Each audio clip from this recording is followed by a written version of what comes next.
et considéra l'éthique conventionnelle comme secondaire. Il ne niait pas l'existence de la morale, mais soutenait qu'un dirigeant ne pouvait pas toujours agir moralement s'il voulait réussir.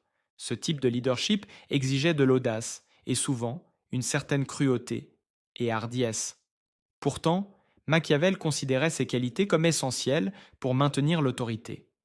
Il aurait pu atténuer son message en disant quelque chose comme ⁇ Il faut agir ainsi pour conserver le pouvoir, mais cela ne signifie pas que le pouvoir en soi est intrinsèquement bon. ⁇ Il aurait aussi pu manifester du mépris envers ceux prêts à conserver le pouvoir par de tels moyens, ce qui lui aurait évité beaucoup de critiques, tout en conservant son argument central.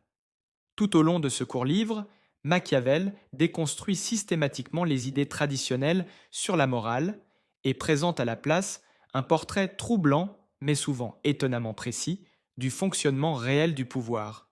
Un exemple emblématique est César Borgia, fils du pape Alexandre VI, qui, avec le soutien de son père, était en train de créer un nouvel État près de Florence. En 1502, Borgia prit le contrôle de la région et s'empressa d'étendre ses territoires.